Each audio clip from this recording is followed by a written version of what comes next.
Hi there. Welcome to another episode of Behind the Door. I'm Brian Black, co-creator of The Grey Rooms and author of Things Raymond and Bob. With me today, we have voice actor Graham Rowat, Hi, guys. Hi, Graham. co-creator Jason Wilson. Hello. Ah, fire. Yeah. We have the author of The Gardener, Manen Lyset. What's up? Woohoo. And we have our guest host, Bo Chappell. You're probably familiar with him. He was the author of Lookalike from the our third preseason episode. Bo, how you doing? I'm gonna go ahead and throw the torch to you as our wonderful host. Thank you. Thank you for this. How you doing? I'm glad everybody's here. Happy May the 4th. May the 4th. Also, my mom's birthday. Just let's say happy birthday to my mom. Oh, Yeah, that's happy great. birthday. My mom's birthday is this coming Sunday, and it's her birthday and Mother's Day is always back to back, and I always try and get two cards. Well, happy early birthday to Graham's mom. Yeah, happy birthday to Mr. Rowat. I hope those are Hallmark cards with the actual stamp on them. Yeah. Good for the good stuff. Yep. All Uh, right, I don't want to derail, but it's a wonderful time to be for moms. Yeah. I'm going to skip the Bob and Raymond segment and put it toward the back end because considering everything that's leading up to the next episode. So I'm going to focus squarely on the story right now by Manen. Great story, great performance by Graham. Thank you. This episode is very historic, and that it's the one that brought everybody together. The core group being Jason, Graham, and Brian. And it all started with Jason. You released the trailer, Yeah. and then all of a sudden, out of the blue, you get a text from Graham back an in email. February. Yeah. Uh, Yeah, Graham sent me an email. Yep. Yeah. How did that go? How did that unveil that story to everybody? Well, that's kind of funny because at that time I was literally I had reached out to Manen like, hey, I'm a big admirer and fan of you because of the No Sleep podcast, and I said, hey, got anything maybe? And Manen just being wonderful, it's like, yep, here you go. Yeah, I said, oh my god, I couldn't. But I remember I was sitting in my car at Guitar Center. Looked at my wife and I was like, I just got 2 stories from Manen Lyset. And I was just blown away. I was just sitting there. And I was like, eyes super wide, like, oh, it just got real. But as somebody who didn't really know what was to expect, I actually anticipated that I was just going to be editing everything, acting everything. I just really thought it was just going to be me. And I put this trailer together in my kitchen, and I used my son and I just put it out there because I had an idea of where everything was going to go. And lo and behold, I think it was a few days after I put the trailer out, I received an email from Graham. And Graham was like, hey, I'm a professional voice actor. Here's a link to my website.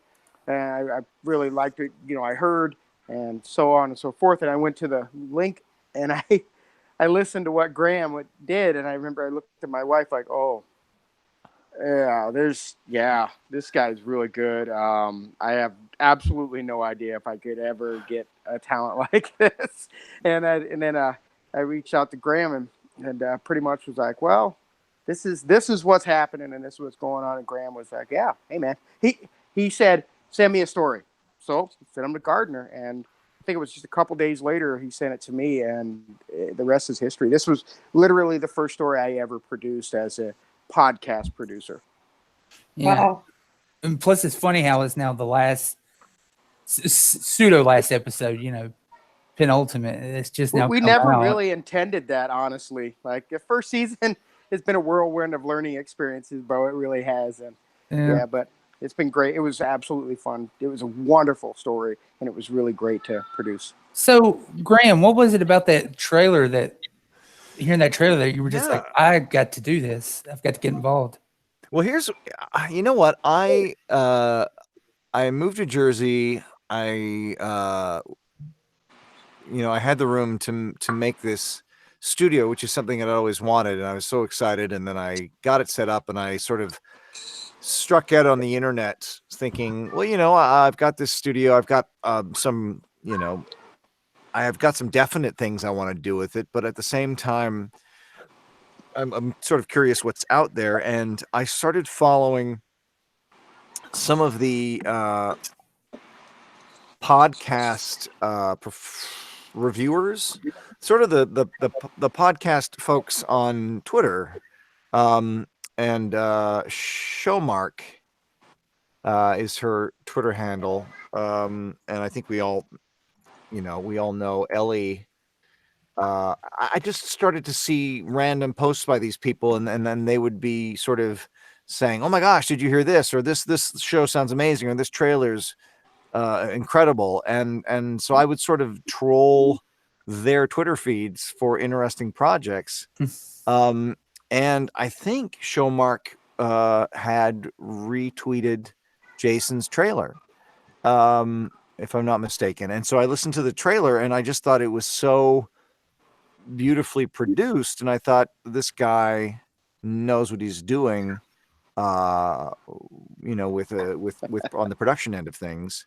And so I just dropped him a line, and little did I know, that Jason was sort of still, pulling everything together. Like the trailer was so tight that, it gave a wonderful impression of, whether or not Jason,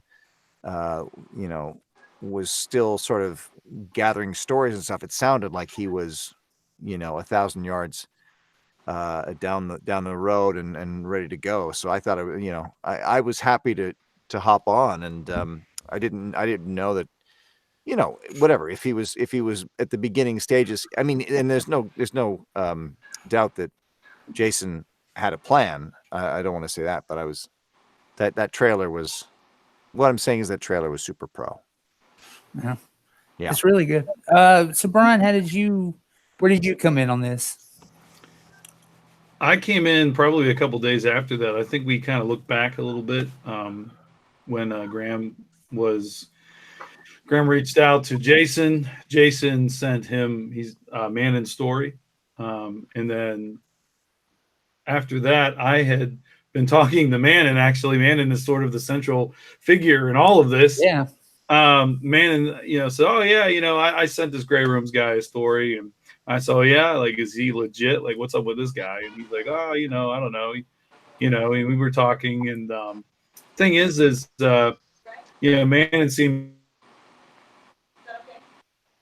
sold on the ideas and fairy tale, and after that, Jason kind of said, we were talking a little bit more about things and our ideas, and he really, I think, just kind of like, we started really getting along really well.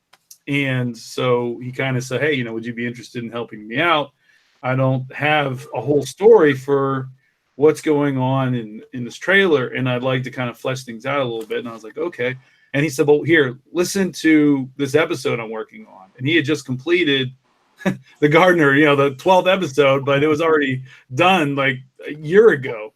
And, I listened to it, and I hadn't heard anything else like that before. I wasn't a big podcast person. So to me, this has been something like I had been wanting to hear, because I remembered being a little boy in music class, and on like Halloween, our music teacher would play these like old records of like horror stories. And some of them you can still find on YouTube, like The Skinny Toe and different things like that. If you look on that, "Who's got my skinny toe?" And that terrified me as a kid. It terrified me. Like, "Oh, no, I know what's going to happen." But, it had the music and sound effects, and it really drew you in because it was just audio. It was just on a record, near the vinyls pop and everything. And this brought me back to that. And I thought, oh my goodness, I want to be a part of this. I want to hear what my story is going to sound like that. So hearing hearing Graham, as the narrator of The Gardener, and then hearing what Jason could do, and hearing Manen's great story was just really epic, and that's what really drew me in. Yeah. So Manen, getting involved in this, what was the deciding factor for you where I have to do this, I want to get involved? I just remember I was on Twitter that day and Jason messaged me and he seemed very enthusiastic and legitimate. And it just seemed like a cool concept. I like the idea of the different rooms. And I was used to writing for No Sleep, the subreddit, where some of the rules were a lot stricter. You know, your character couldn't die at the end, things like that. And the Grey Rooms doesn't follow necessarily those rules. Or But your character can't die at the end in the No Sleep subreddit? that's correct. Wow. Um, unless he finds a way to post it before he dies. So like if he's Oh, right, because it's got to be. I understand. It's under the guise Yeah. of recollection or.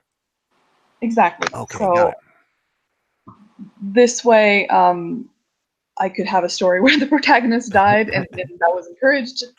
So I sent along the Gardener, which was one of my personal favorites, and also one that I had just written that I couldn't post anywhere because the protagonist was not on Earth, I guess.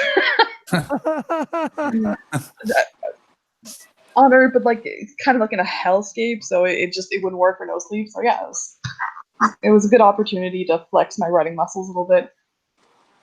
Well, it's a very good story. Where did this? Well, I'll go for the pun. Where did the seed for the idea of the story come from? Uh-oh. Let's see. That's always a good thing. All right, we got one. That's number. Writing that down. That's one. Just keep a tally. Just keep a tally. You can ignore it. How did It's that there. story It's very germinate? good. It's very good. Oh gosh. Okay, so originally I had this general idea of an area with a drought, and I wanted a story that had to do with that. And then I was chatting with a friend, and he mentioned that he had a nightmare about something crawling out of his veins, and he suggested that I weave it into my story. But I wasn't really, I never really wrote body horror. Mhm.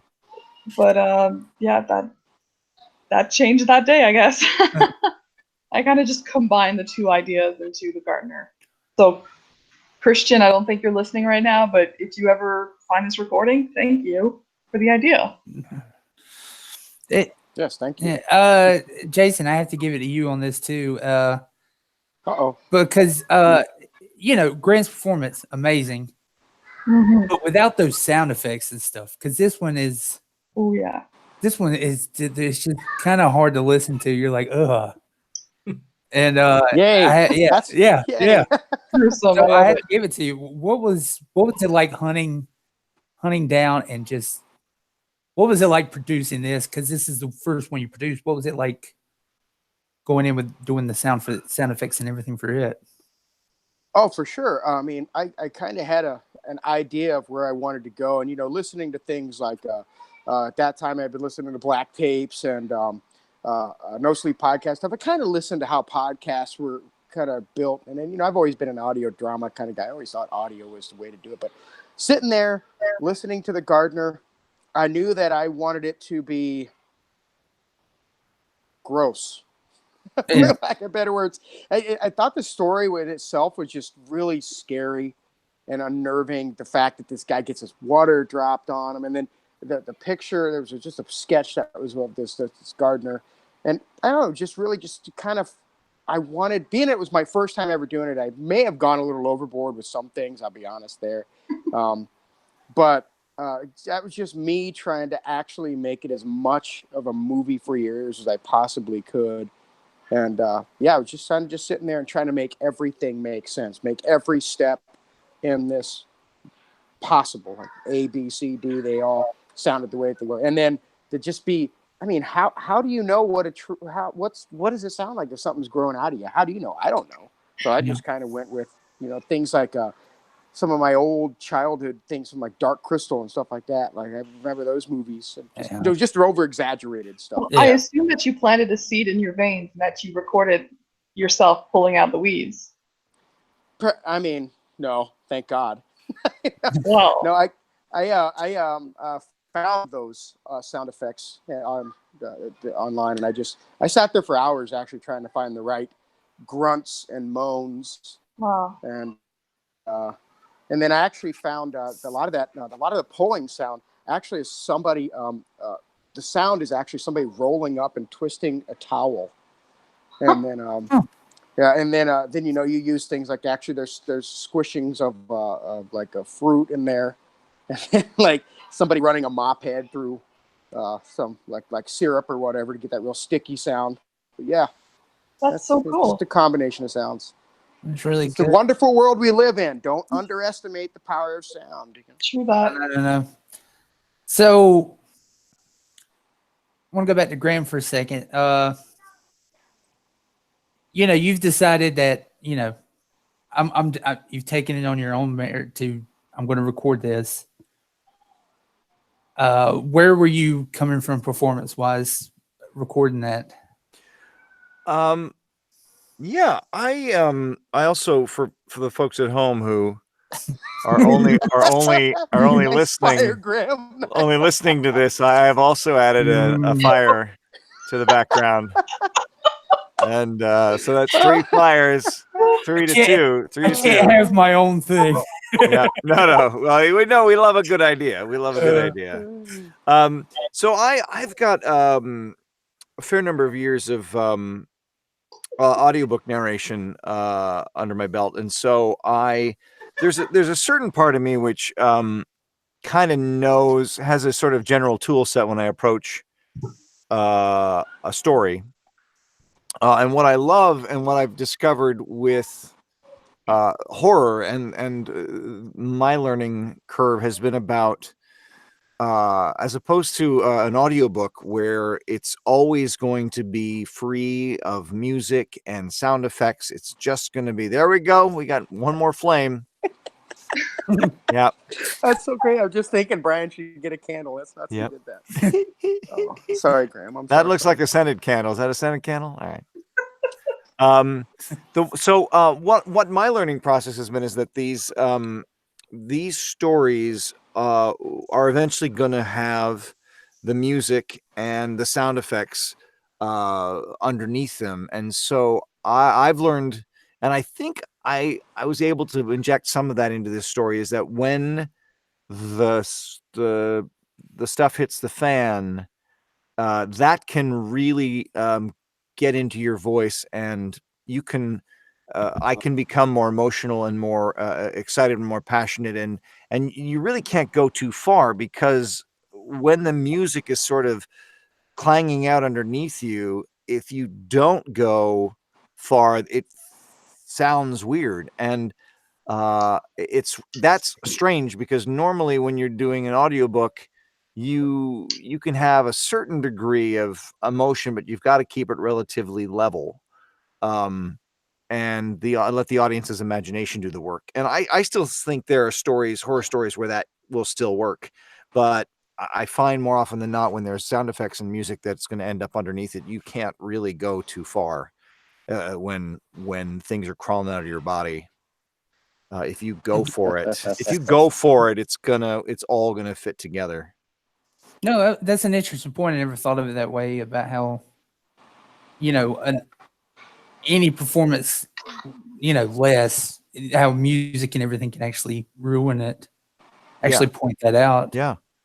And I'm in the middle of, I'm that was a big learning thing for me with horror stories, is that you got to give them the visceral stuff. You got to really, if you're in pain, they want to hear it.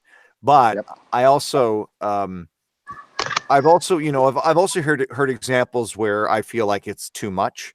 So sometimes you get worried that, like, I don't want to sound like that guy, because you hear people who are sort of fraught through the entire story. I think that it's great that if you can save it until it's really necessary. If you're at an 8 of, if you're wound tight through the entire story, there's nowhere to go. So I always think that if you can start as close to your own natural being as possible, and then when things start to go weird, then you can go crazy. So there's the extended. It's kind of like how they say, if everything is bold, nothing is bold. Absolutely. Mm, Yeah. yeah. Yeah. When I hear a horror narration and it starts out, my wife is the worst person in the world, and I was gonna have my revenge. And you're like, well, there's nowhere to fucking go. And I get annoyed right out of the gate. You know, Graham, why are you giving away the last story? God. yeah. But if you say my wife is the worst person in the world and I'm going to get my revenge, and then the people then you have the added benefit of that what you're saying doesn't match the tone of your voice, and that bit of tension usually makes a listener perk up. So stuff like that I think is really exciting. Yeah, no, natural escalation. That's Yeah. That voice you use could be used in like every movie trailer ever. If that guy Yeah. Right. I was just thinking that. I was just like, he nailed it. I still pick up the Wolverine in it. It's very animated Wolverine. Oh, I never watched that old show, and that's strange because that was the voice actors were up in Toronto, and it was Nelvana was a Canadian animation studio, and I even knew someone who did one of the voices, but for some reason Canadians have such a weird thing about not watching things produced in their own country unless they are successful elsewhere. Anyway, it's weird. I'd be curious whether Canadians still feel that way. I'm Canadian and I don't feel that way at all. Well, let me ask you. So when I was in Canada, growing up in Canada, here are the Canadian things I got behind. I got behind Bare Naked Ladies. I got behind Tragically Hip. And those were things that were from Canada, and you're like, this I embrace. But if there was a show, like there was a cop drama shot in Toronto, I would I don't believe this. I felt like, I don't know what it was. I feel the opposite. If I know that it's made in Canada, I want to watch it more. There's this one show called Travelers that I Oh yeah, Eric, the Will and Grace guy. Yeah, exactly, him. I saw a trailer of it at in Toronto, and yeah, I found out it was Canadian. And I was just like, this is awesome, and I love the show. That's fantastic, and I wish I was better at that. I think if I recognize, sometimes it's if I recognize a landmark, a Toronto landmark, and I'm like, oh, I've been there. It's sort of, maybe it's just about the fact that if I've been there physically, it kind of ruins the fantasy of the world that they're in. Really? Yeah, a little.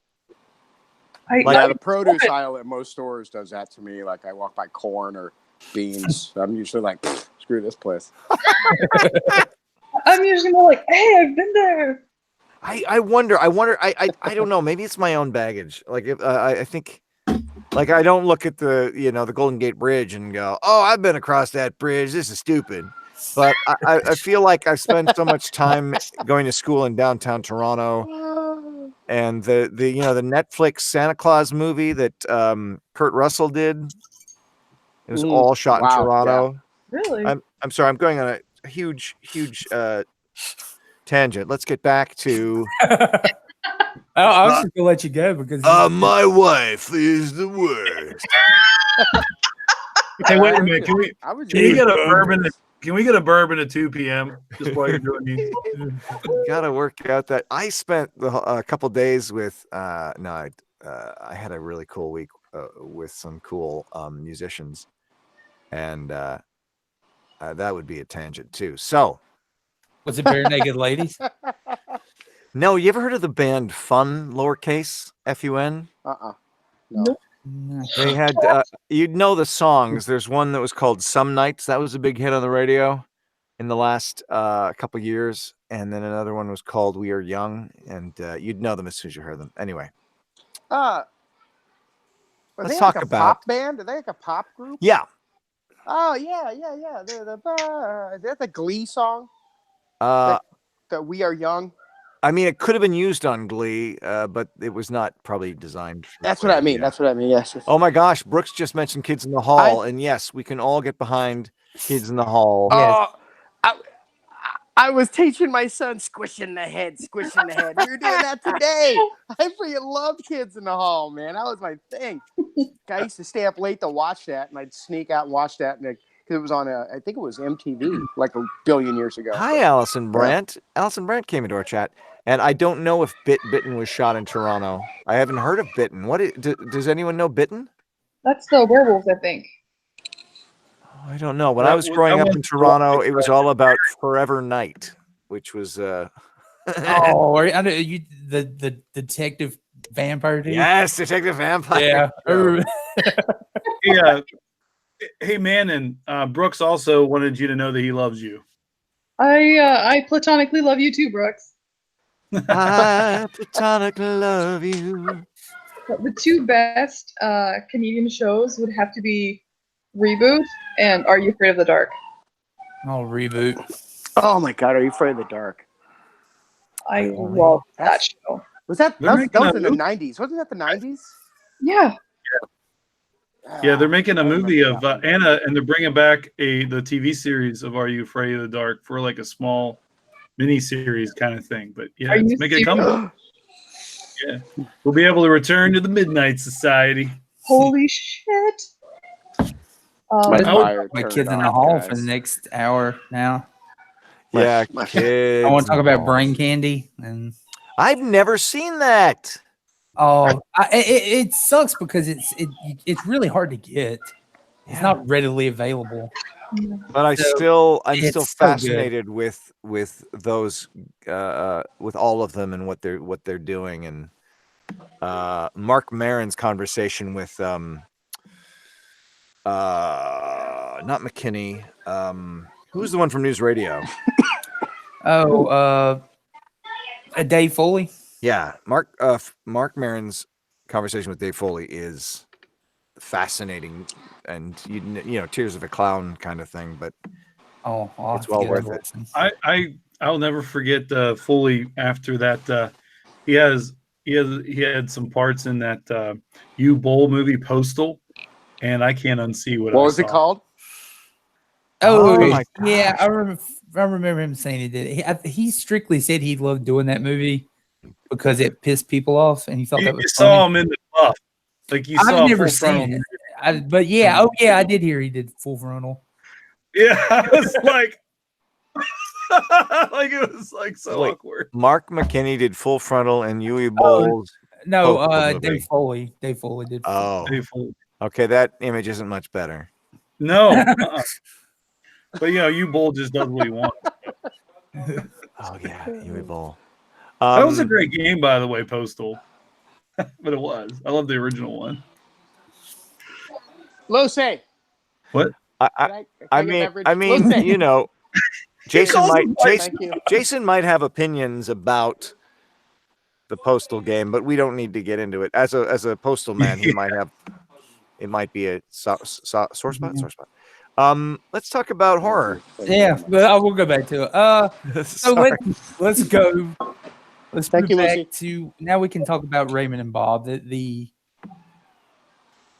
intro to this episode is this was a lot to take in. Because you had the coin flip, basically the scene, and then leading up to what looks like could be Bob and Raymond's final talk. We don't know yet. But Brian, I know you were talking about writing that, and I wanted you to talk about the book choices.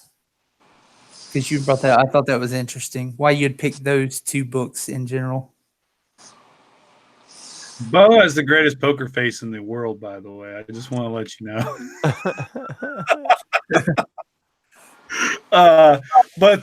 Yeah, the two books in there, Jurassic Park is a tribute to Girl in Space. I really enjoy that show, as people know. So I wanted to kind of do something with that, and I also wanted to do something kind of fun. We kind of threw in some haiku with Bob.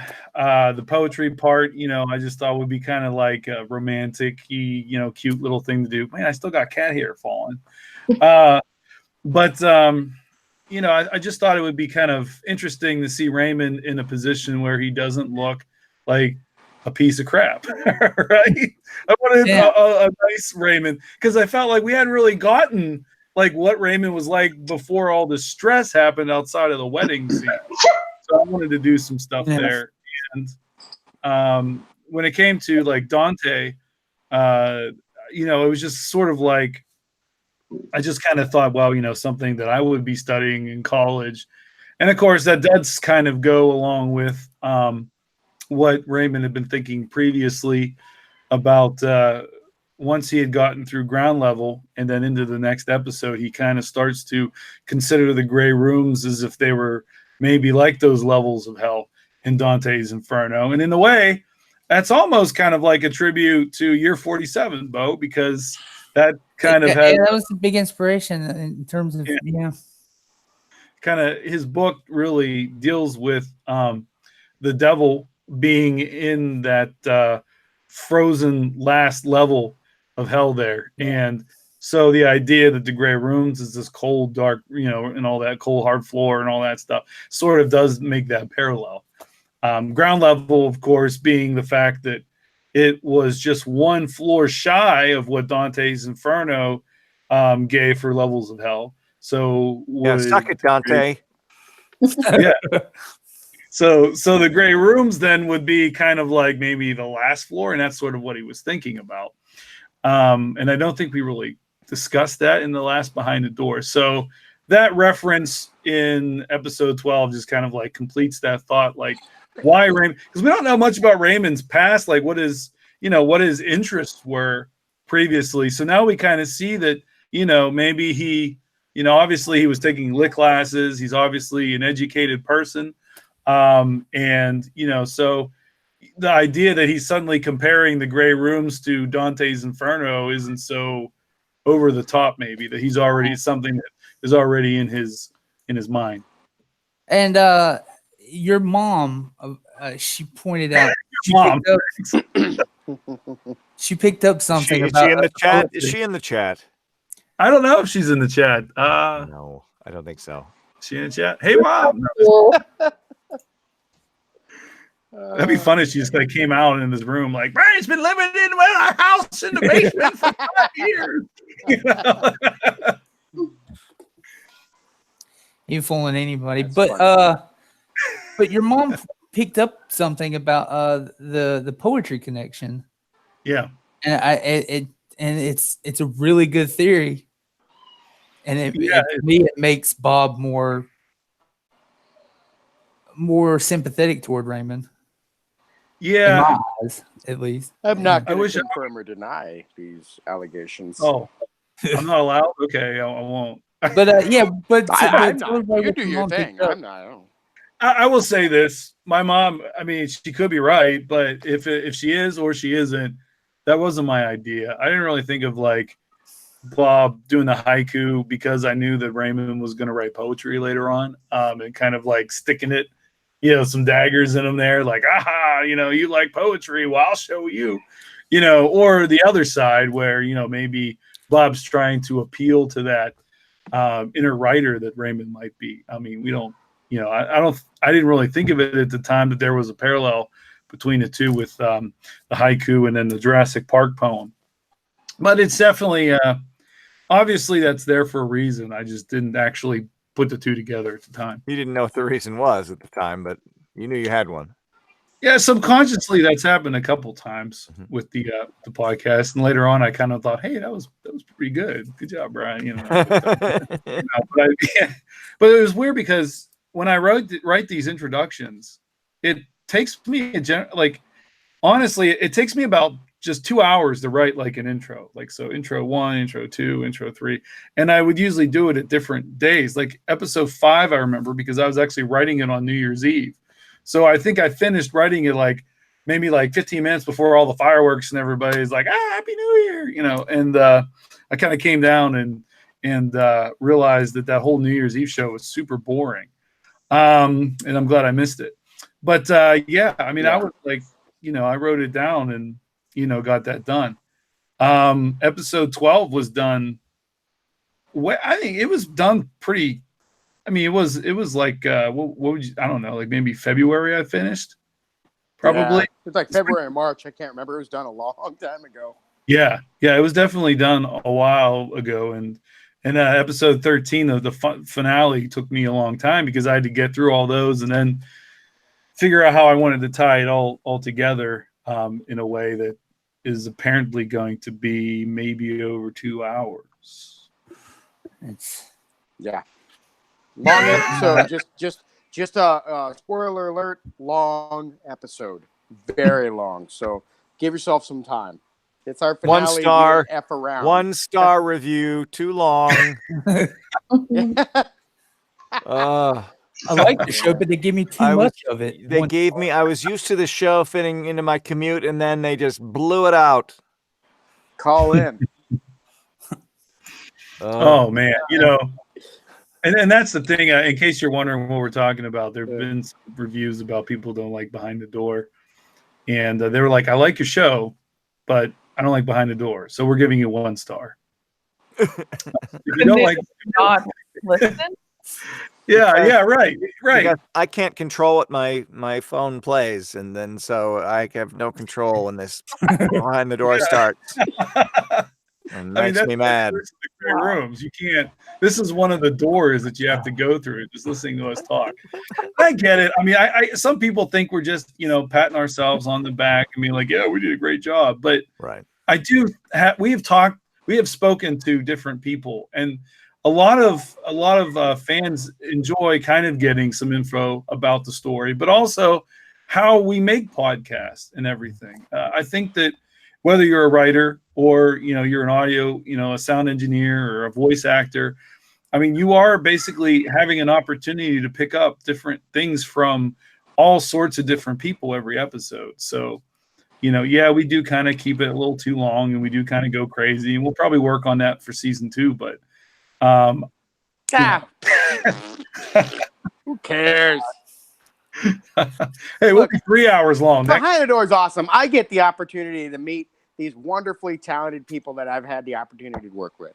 So if you don't appreciate that like I do, then I can't help you. Because Manen Lyset, David Cummings, like all of these, Bo Chappell, all these exceptionally talented people, they're giving you the time to let you know exactly what it is to get done. And I personally am honored by that. Thank you, all of you. Always throughout this entire thing, it's been an honor to get to know you and in a weird way, have a beer with you. I feel like Bo was sitting back there like, yes, I've gotten them to say things. I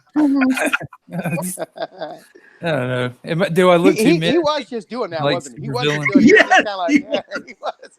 The fire really sells it too, right? yes, feel the hate flow through you. Mhm. Oh, I don't know if you have a cat, but if you had a cat and just started petting it right now, it would be so good. No, I expect you to die. Yes, let's keep it in the Star Wars vein, guys. It's May the 4th. Oh man, Palpatine needed a Cat, cat. Wookiee. Palpatine had a cat, he'd be a lot happier. Let the hate flow. No, you shall die. So actually, if I may do a podcast topic here, I did want to thank Manen for Manen's wonderful story, because Manen's the reason why this is where it is. Yeah. Without Manen's stories, both of them, there would be no gray rooms. Yeah, it's a. Yeah. I had to Google this word because I thought of it as the it's called the keystone, that the stone at the top of an arch that sort of whole everything sort of it relies on that. Anyway, that was my metaphor. The Manen story, the gardener is the keystone to the gray rooms. Shucks, thank you guys. Discuss. Truth be told, I was pretty scared to cool produce way. this thing. I was pretty scared to produce this thing because it's Manen Lyset. I was like, oh man, I honestly did not expect. Manen was so nice. I reached out to Manen. I was like, hey, maybe you got a story? And it was literally not. I think it was a couple hours later. Yeah, here you go. Story. I was like, right. Thanks. You're Right. the best. Like, super Right. nice. Super nice. Right. Definitely talented. Super nice. We're talking about a quality human. So thanks for helping us get the gray room. Right, because you realize how precious a story is. When someone gives it to you and trusts you with it, it's quite an honor. Well, thank you, and again, thank you for treating it well, because you guys did an amazing job. I was listening to it yesterday. I think I heard it several months ago, but like I finally heard it with the sound effects and everything, and I was blown away. It sounded so cool. Well, thank you. It's such a what a leap on your part too. Do you think at all, Manen, like do you on one hand it's like these guys sound good, they sound talented, I like the trailer, let's see what they do. On the other hand, you're like, well, if it sucks, it's no hair off my head. I don't know what that metaphor is. Well, I figure there's a lot of people on YouTube who narrate my stories that don't give it any love. They just straight up read it. Or the worst I've seen is it's like a robot voice that just goes through the stories. Oh no. Yeah. Like it's the words are fed into a program. Yep. That has happened before. And these people don't ask for permission, right? No, they don't. Yeah. So I figure when you have someone like Jason who looks and sound like super enthusiastic, you could tell that he was like really into it, you know? It was like, my story is in good hands, safe hands. And then when he sent me a sample, I believe, of your work, Graham, I was just so stoked to hear that it was you voicing it, because your voice sounded amazing. So perfect storm. Yeah, it was a perfect storm. I can testify too. Jason, for somebody who doesn't like social media, was very chatty in the beginning about and enthusiastic about working with people, and I could, and the weird thing is like when you're on Twitter and so on for a while, you kind of almost like start to like think like, well, this guy has like 5 followers. Should I even like really pay attention to what this person's saying? You shouldn't be like that, because how are you judging somebody by like a number? But at the same time, you think, well, this person just created an account, they just popped on into the world. Who is this person? And that's the thing. Like Graham was just said he was moved by the trailer. I listened to the trailer after I started talking, and I think Manen even referred to me to the trailer. And I was like, wow, this is good. I like this. So it was definitely a lot of fun. And I remember when I was talking with Jason for the first time on the phone, we were starting to talk about things. I was sick as a dog, and I'm like, I was like coughing every 5 seconds, So it was pretty. Jason's like, can you record that for me?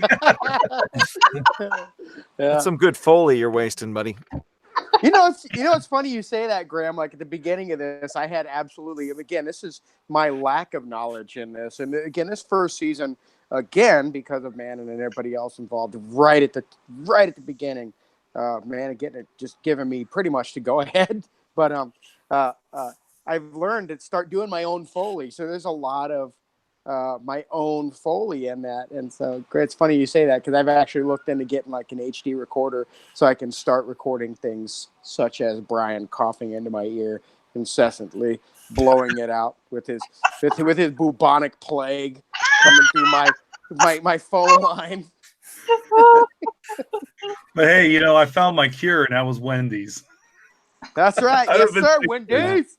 Get a frosty. Get Always some fries in. never frozen.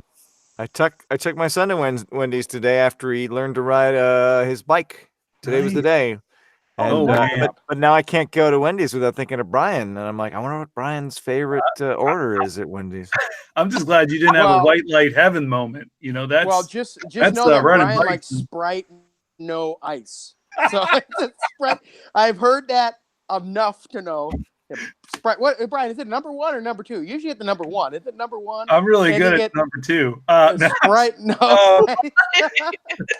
All right. So Wendy's changed their menu.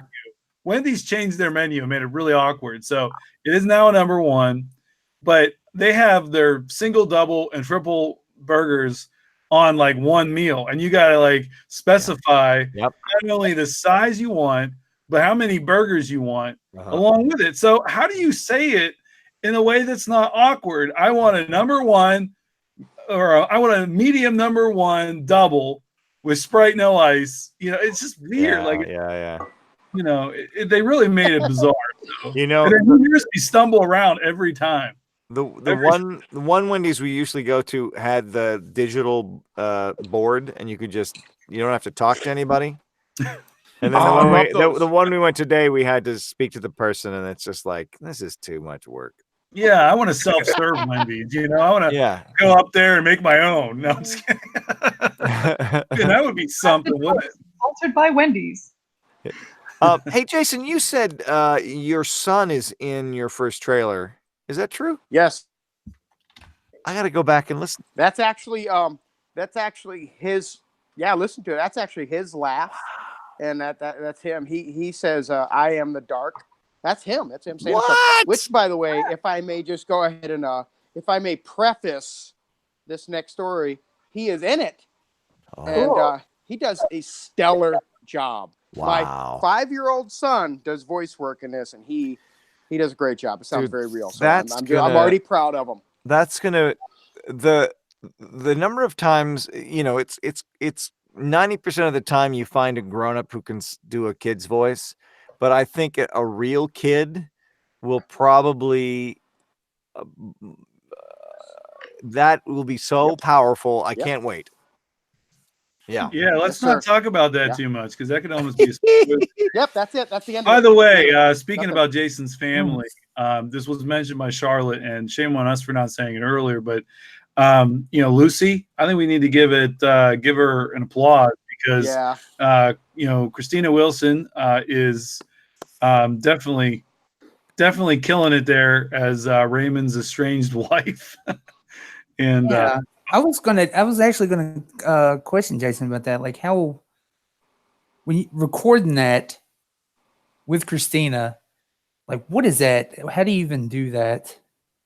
Well, usually, honestly, man, we kind of, I hate to say shoot from the hip, but we really do that.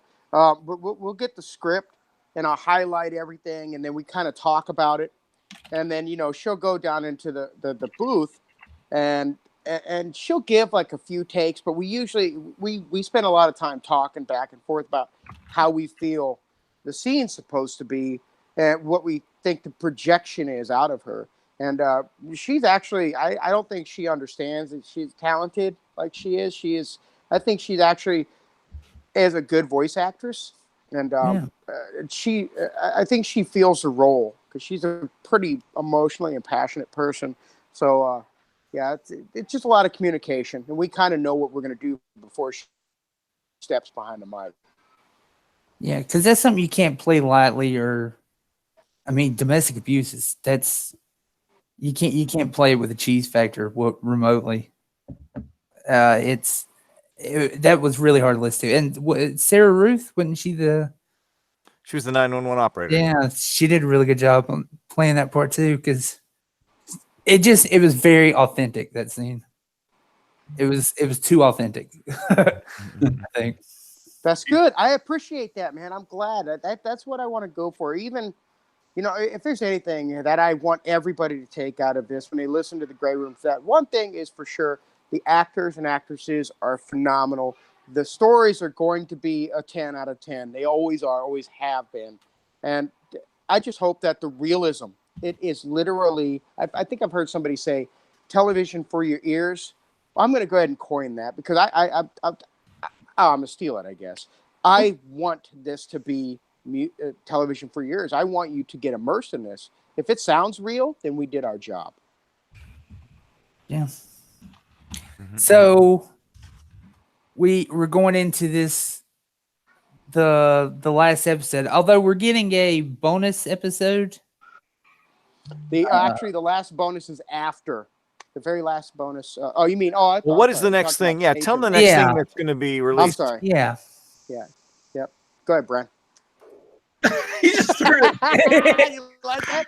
I threw you a softball. So, now. You know, obviously we're doing a finale that I alluded to the fact that it's, you know, maybe over 2 hours long, and so bigger than Endgame.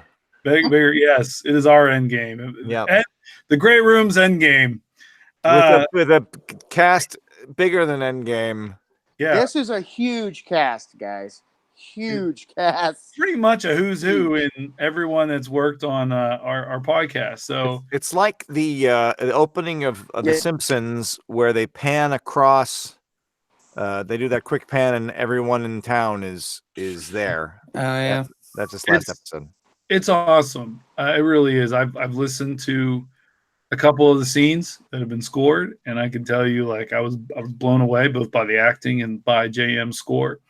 I can't really, JM is just fantastic, and he didn't do any of the musical parts for the Gardener because we hadn't really used them for a lot of that outside of the theme.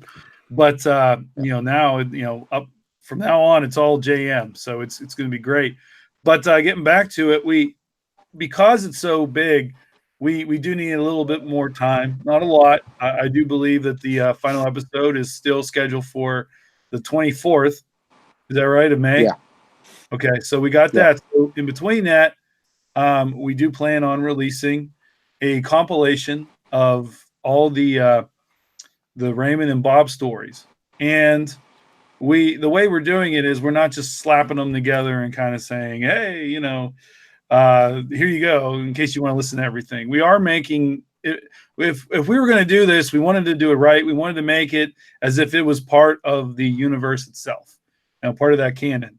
So there are going to be a little bit, not a lot, but is going to be a little bit of production done on combining those so that it kind of almost is an episode in itself.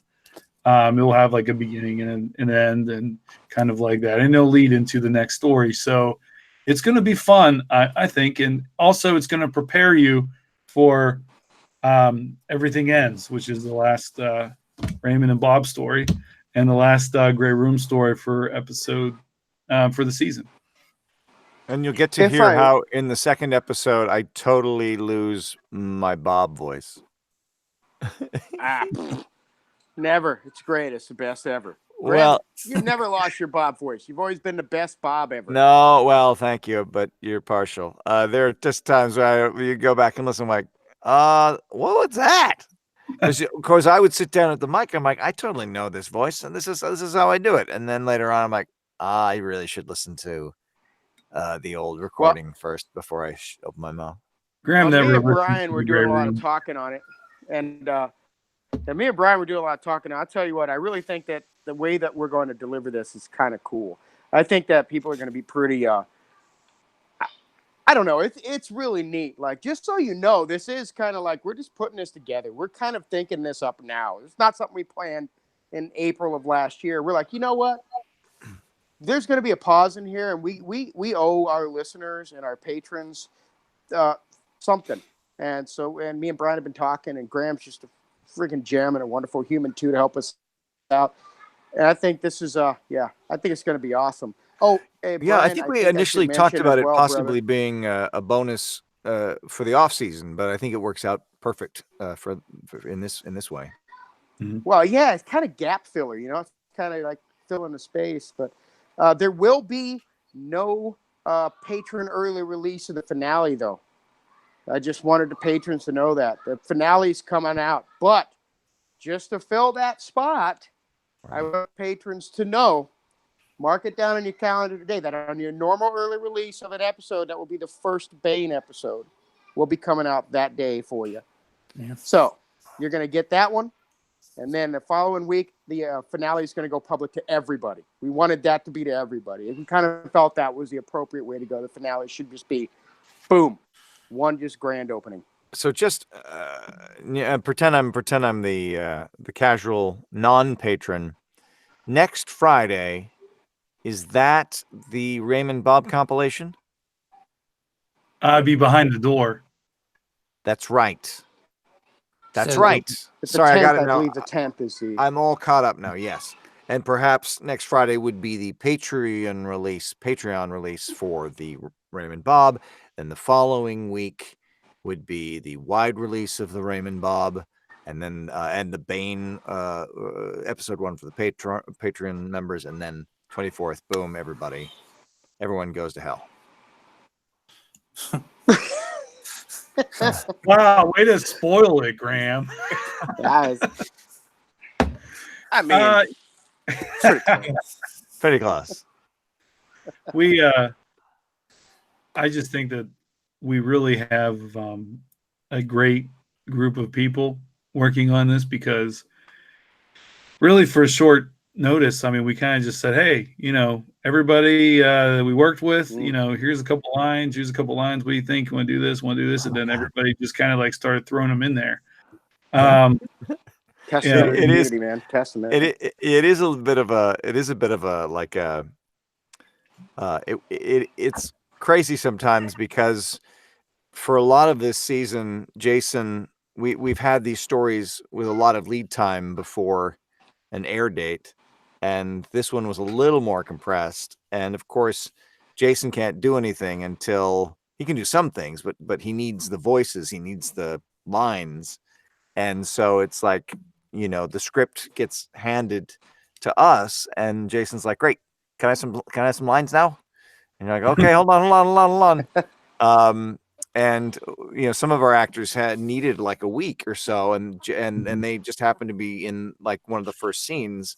So I recorded placeholder lines that Jason could use, so he could start building the scene production wise. And then I sent those lines to the actor and said, "Look, you do not have to copy the performance here, but if you can aim for the length, that would be a huge help, so that he can just swap them in." So how'd that turn out, Jason? Wonderfully. I loved it. Because I'll tell you what, man, this, like, again, at the beginning of this, when I had received the Gardner and Labyrinth from Manen, I hoped that people would I hoped that we would get like 1,000 downloads. I hoped that like people would kind of like where we're going with things, and maybe I would do something decent. And now that at last check, we're knocking on the door at 160,000 downloads. I was like, okay, this finale needs to be big deal. It needs to be good, because there's an expectation. The Grey Rooms does have a level of quality and a level of punch from not just the audio aspect, as far as the sound and the music. Which by the way, I think JM is a very, very under like mentioned and unsung hero. That guy is an absolute musical genius. But the actors in this too just kill it. So I was so nervous, because this is such a huge story. Guys, seriously, this is literally the biggest story I think I have worked on. Ice Station Bravo was big, but this is a huge production, and I needed to get on it because I want the Grey Rooms listeners and the people who may be just coming along to really understand the gravity and the magnitude of it. And so I had to get on it. And Graham, being just as awesome as he absolutely is, Graham is one of literally the golden nuggets of this. It's been an absolute blessing to have him part of the Grey Rooms. But he filled that gap, and he was able to allow me to take those steps. And gotta feed the beast. Gotta feed the beast his lines. Man. Get him his lines. Hey man, if I can say, I'm only 6 pages away from finishing this finale. So and those last 6 pages are just like two people in a restaurant talking, right? It's very easy, right? Nothing hard to produce. And it just blacks out at the end. Hard. Like, now, granted, I still have some editing left. It's just a solo violin playing in the background. I did want to give thank you to Manen. Also, again, I can't believe I forgot this, but Manen, without you, I would not have Brian. So thank you. Yeah. Frank? Yes. Without you, I would not have Brian. Without you getting the stories, giving me pretty much the green light to go on with this, and then Brian being in the Twitter sphere, reaching out to Brian, you kind of telling him I'm not some kind of a weird, creepy guy that's soliciting kids out of my ice cream truck. Well, I mean, to be fair, that's a bit of a lie, though. To be fair, you had an icon on Twitter with an eyeball with a hand trying to climb out of it. I mean, true. Some guys hey, you got some stories? I want some you didn't stories. Know Jimmy. I'm Pops. When- So yeah. was that I thought that you were a serial killer, and I was hoping to sacrifice Brian Yep. so I could survive. Well, I have to say in that regard, then success. I don't know. It's funny because Jason said today that I was a pretty messed up individual. So Well, if I would send you the tweet tree, you'd understand, or text tree, you'd be like, all right, yeah, cool. But yeah, Brian's yeah, pretty funny. that's our plans for the future of the gray rooms. But yeah, Manen, this is all your fault. Which, by the way, Your fault, Manen. Just to give you a heads yeah, up. me and Brian are already knee deep in our season 2, so Nice. Yeah, and speaking and of Brian are already knee deep, speaking of knee deep, how's your basement, Brian? Oh, oh, No, that's No. not You don't fair, want me- Graham. You Graham, don't want me talking I- about that. there's been so many opportunities to make a joke about that, and I sit here and I bit my lip. oh, You come know. on, And Bo, you're just you like- just got to Graham's jump. like, dude. whatever. it's gonna be.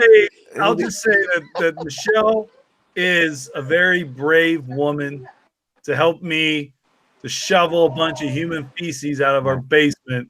I mean, You a, know, a metaphor for relationships in general, right? Yeah. Yeah. When you get married and you find the right person, they will Uh-oh, go to incoming. the ends of bye. the earth to See help ya. and Yay. and and Oh, apparently they'll even do, like, for instance, you got Chrissy over there. I mean, think about like all the stuff she's had to put up with over this whole podcast thing with all the stuff Jason's been doing, and then to be a part of it, and then I mean, really, the two of them have always in the podcast world, both with the Teddy, with I Love My Human, and with the Raymond and Bob thing, they're always like at each other's throats, and they love each other. I'm very sure of it. So don't get the wrong idea. Even though they sell it, whoa, Jesus! I just saw some face pop up in Jason's camera there. So I think That's my brother and my nephew. Oh, cool! That's right. Yeah. They'll be on season 2. And you They'll know be in what? Season 2. You know what? This that's my nephew right there. Good. This is my brother, who's this maturity as a police officer. All right. Oh, nice. Well, being a police officer, he could probably write some pretty messed up gray room stories. So, might want to tap into that. I'm giving him love real quick. Hang on. Oh no, I guess the one question I've been sitting on was for Jason, so that's not gonna work, is it? so. But going back to what Brian said, are you telling us that Bob and Raymond are going to get married? Yes, Because exactly. every season's going to end with a wedding or a baby being born or something. Well, it goes full circle. We started with the wedding with Raymond and Lucy, and it's going to end with Raymond and Bob. We're going to revisit the wedding, and the minister will say, "Is there anyone here who objects? Let them speak now." And then we hear Bob. And the gardener shows up and weaves this wonderful background for them to be married outside in, with the arches and the, right, Manen? Beautiful. Everyone will love it. Yeah. Stop serves refreshment. It's the biggest hippie wedding ever. It's gonna be great. And then In Your Eyes starts playing. They're gonna start like quoting J.R. Tolkien, like it's like some kind of Elvish thing. Can we not record this, please? Let's not put this in the universe. Jason. Hi, sorry about that. I apologize. No, it's all right. I have a question, which is, so I know that when I recorded The Gardener for you, I was still sort of perfecting my booth and my equipment, and I know you were new to or the software I was using, because I discovered noise gating, and then I was noise gating means that the sound only happens, you only hear sound if it goes above a certain level, but if people who it takes out a bit of the room tone, it can take out some breaths, but if you use it too much, it can cut off words in really weird ways. So it was when you first discovered as a voice actor, and it can actually make sounds. Yeah. But I was thrilled when I first discovered it, and then I realized you have to back off because you can go overdo it. But what was it like for you coming back to this story, because you initially finished production on it a while ago. I mean, you probably did About another a year pass ago, through and listen to it for double check it. But was it strange to? Did you listen going, please let this be as good as I remember it? Yes, exactly. Yeah. I listened to the last episode and I was hoping, I was like, oh my God, please. Because actually, when I first started, I was using different software. I was using a laptop. Mhm. So it was like a different Yeah. bit rate and everything else. I had to convert that. But honestly, when I sat down and I just listened to it, I sat down with my Sennheiser wireless headphones. I sat down and listened to those on that. Sennheiser. I was pleased. I Yeah. was really Yeah, pleased with it what was I like, heard. oh So my I gosh, knew after I yeah. heard it, I said, you know what, this is good. It's as good as we remembered it being, even though I think we were like, oh gosh, please let my memory of this be right. I mean, we Yeah, knew I was Manon's pretty words happy were with it. gonna be And good. and truth be told, man, I mean, you were new to the voice stuff. Shoot, Well, I you was don't new even to the understand. I wish I could have taken a picture of my face. I mean, I know you're talking with the programs and everything else like yeah, that. yeah. Yeah, I wish you would have seen my face when I actually heard what you did with the gardener when I got that email. I was like, what? Looked at Chrissy like, oh my God, you hear what this? Well, Yeah, it was great. it's a great, big man. it's a It was on. It was fun. when you it's a leap from recording in professional studios to when you start putting things together in your own home and you're like, I think I know how this goes, but all it takes is one person listening to your stuff and going, I don't know, man, your sound sounds something sounds weird, and your confidence goes to zero. And it's taken a long time to feel confident that the quality of the sound, that's what it's about. I don't have any I have confidence in I get my you. ability. It's just you want the sound to You be. shouldn't. Thanks. You shouldn't have any worry about that. You're a killer, brother. But the quality was good too. Yeah. And I love like I actually kind of had like a. I remember when I first heard it. One of the things that popped in my head, and I don't know if you did this intentionally, but I kind of thought of like a young Clint Eastwood, like a young Clint Eastwood, but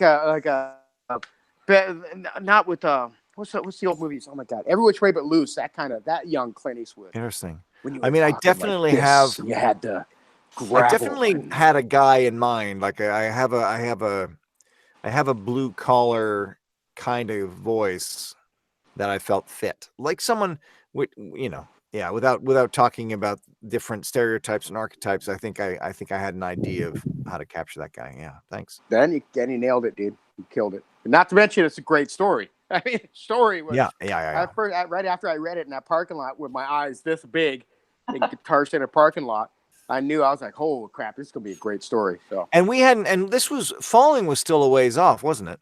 Oh, big time. Falling wasn't Yeah. even. I hadn't even talked to Mike Lee yet about that. Yeah, this was still. Everything was Right. still ground level for. So yeah, this was even though Falling was the very first thing we sort of put out as a preseason. What do we call it? Preseason. Yeah, it's like a preseason episode or whatever. That's just Episode. Yeah. Yeah. This was the very, very first. Yes, sir.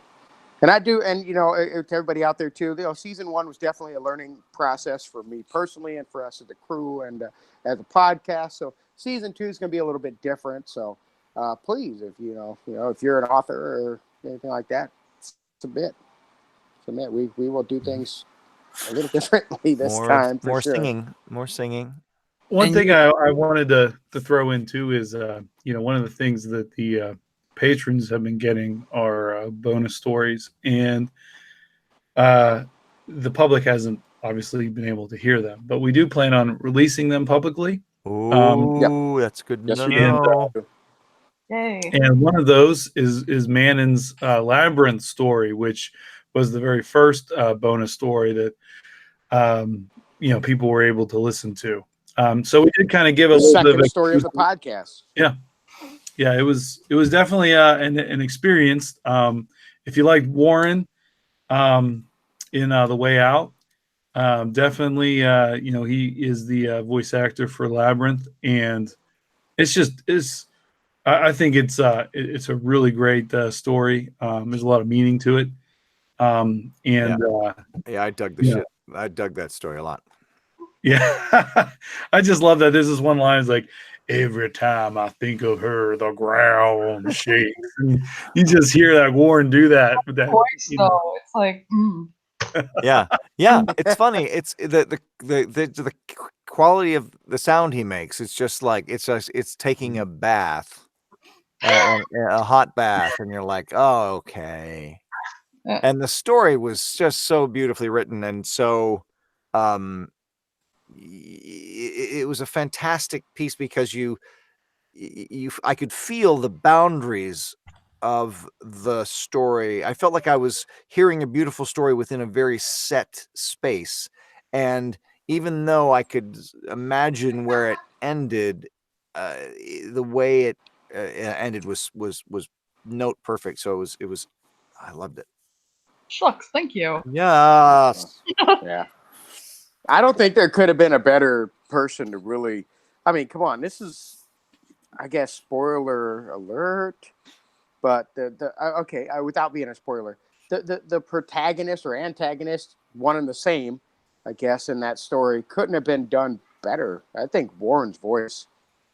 Mhm. That was. I mean, come on. He's just a big presence. I love Warren. If you think about the Labyrinth mythology, I mean, you can pretty much get an idea of what's. Let's just leave it. Let's just leave it. Let's just leave it, guys. You're really. Let's just let the rest happen with the listener. I Oh, guess yeah. I keep forgetting that. Yeah, that is a patron story. Yeah. Yeah. Well, man, good job on that one too. Writing. No surprise, by the way. Yeah. No surprise. Thank you. And we will be releasing that publicly, along with the other ones. There, how many Patreon bonus stories are there? Like 5, 4?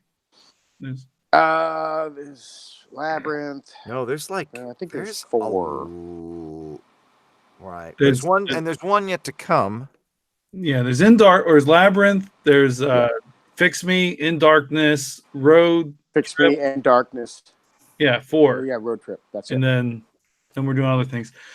People have also asked, because we made this comment, and I think people were kind of wanting to know when we're going to do that. But one of the things we wanted to do was first time writers. We wanted to, we had made a comment in the past about if first time writers submit stories to us, we will produce their work as a way to kind of get them out and known in our circle, and also just kind of like, get them some experience and do things like that.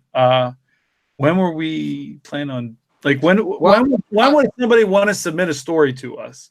It would be my submit it whenever. Submit it whenever you want to. And make sure you put in the matter of fact, make it easy on us by putting in a title bar, first time author or something like that. Let us know that way, because we have a bunch of stories for our second season. We're still beginning the process. Well, Brian's already done because he's an overachiever, but the rest of us, right. We're beginning the process of kind of reading and going through some of these to really narrow down what we're going to do with season 2. But as far as the first time author goes, I usually put that at the very end of the season. That's because we're letting the season run its course. We're letting patron stories do their thing, and then after the last patron story, the first time author story comes out. And also, too, just know that if we get 5 first time author stories, we won't produce all 5 of them. I would love to, until this is all I do. That ain't gonna happen. But just send us your stuff. We print out all 5 stories. We put them in a small cage together, and then with Todd, and then we let them fight it out. Yeah, I'm so down for that. Yep. Yeah, me too. Yeah, I think that I'm a first time podcast producer, and I'm pretty sure that if I would have ran out there and put my eggs in a basket, saying, "Hey, I'm an audio producer. I would like to do something for your podcast," I'm pretty sure nobody would give me the time. So I think that it's only appropriate to help the community with first time voice actors, actresses, and first time authors and everything. Just bring your stuff. You need to be heard, and I want that to be the Grey Rooms. Well, what is what's next for Manen? What's Manen working on now? Oh, Yeah. golly. I have a secret project. We're listening. Is it going to remain secret, or are we getting the exclusive Yeah, leak? can we for get $5? any information? I think I can sort of hint at it. So Just tease it. it's probably going to be a kind of low quality audio radio thing. Hmm? And it's about a man who starts living in an apartment building that's on a fault line between alternate realities.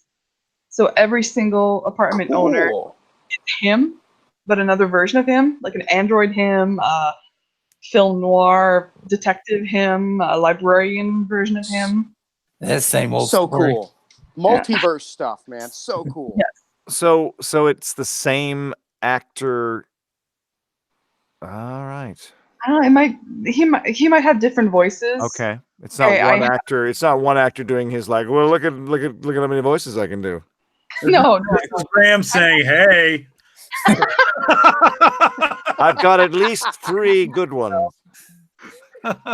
Let me be your Mel Blanc. the guy's name is going to be Dan because I can come up with so many jokes with Dan. And like, there's going to be the library Dan, the building superintendent Dan, you know. So yeah. Nice. Nice. Well done. And what will be the? Will this be a podcast, or can you say? I'm thinking either some kind of like podcast-ish, but like low quality because I have absolutely zero experience with assembling podcasts. So it's more of just like a fun kind of thing that doesn't necessarily take a lot of time. This is Yeah, cool. I think This you'll be is all right, man. And and you have a lot of people you know too, so don't be surprised. if That's people true. I mean, reach out if to you. anyone So. wants to help audio engineer this thing or something, let me know because I'll be happy to help you. What do you need? shucks, yeah. I think you got yes. I think we're all going to be submitting our reels to you. Nice. There you go. Uh-oh. Well, good thing you asked the question then. You just tweeted somebody. Yeah. Meanwhile, Bo's like, "I did it again." Do you have any other books or do you have any other books coming out there, man, and anything? At the moment, I don't have any coming out, but I did release one back in November called A Gifted Spirit, which is a kind of a modern day sci-fi book. So if you don't have it, you should have a copy. I know. Absolutely. Matter of fact, I have to say I don't have it, but that's going to change tonight because I have a shelf on my bookshelf that's all these wonderful authors. Oh. Got to buy their books. Oh yeah, and I think sorry. Graham Rowat has a copy, but it might not be with him. I don't have it. I didn't bring it into the booth. But for okay. the folks who are listening to the audio podcast, look, here it is. I actually have a folder on my computer. I'm not even lying. Where I take everyone who takes a photo with my book, I save it in there, and now Graham's photo is in there with the others. It's awesome. And also, you want to talk about your anthology? No, I saw on Amazon that there was another anthology that they link your name to. I'm guessing is that like a no sleep thing, or I'm not sure what you're talking about. there's vices and virtues. Oh yeah. That was multiple no sleep authors. We all came together, submitted our stories, and yeah, that's an exclusive story actually. So you would not find it anywhere else. Yeah, and in case you don't know, although I'm sure most of our fans are No Sleep or familiar with it, Manen Lyset has. How many stories do you have in No Sleep? It's a bunch, right? Hundreds. I think the last count was about 200. Whoa, 200 stories? Somewhere along those lines, yeah. Man. But that includes my flash fiction, which I think counts. Yeah, absolutely. Do you own stock? Do they give you a share of the when you do that many? No. No sleep stock. Yeah. Oh man. It's just a weird, smelly lump that comes in the mail. I'm like, there's your stock. Oh. Kitty. Yeah, I got 2 cats, so they like to see what I'm doing. So he's curious. Adorable. Well, Me that's awesome. And of course, the other anthology we were talking about was from the Ashes of Pompeii and Other Dark Tales. And it's a collection of short stories, and also The Gardener is in that collection. So if you'd like to get a hard copy of that story, you can certainly get it from Manen on Amazon.com with the Kindle app. And is it? I don't even know if these are other places. I think you just kind of published it through Amazon, right? I did. And thank you for the plug. And a little known fact about From the Ashes of Pompeii, every story has little dividers, Yeah. like sections. Every single story has its own little graphic, different divider. So one of them would be like a Ladybugs. ladybug, yeah. I think eggs for another story, and Yeah. I think the Gardener had these like stars or something, or like pentagrams or something. Like it was. It was a flower. Oh, it was a flower. I'm sorry. Well, my that Kindle, doesn't make any sense. I saw that all day, Brian. Sensitive jerk. Whatever, guys. No, but to be fair, it's very small and it's a little pointed because I don't know. I drew them by hand and then I. Oh, that's cool. Them, so yeah. Speaking of drawing, hey, Bo's back. Hey, Bo. Welcome back, brother. Laptop died on me. I wasn't paying attention. Oh, it's okay. Hey, what is it? So much for that fire. Yeah, well, it's still there. You just kind of.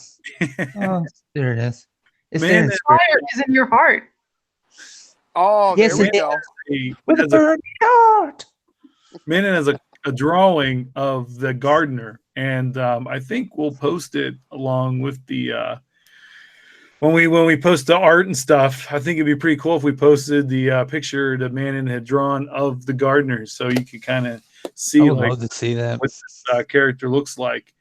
Definitely a chilling character. I had originally was talking to Manen, and I said, man, to me that kind of feels like you create a new creepypasta. But Manen made a good point about those about the difference between the Gardener and the creepypasta.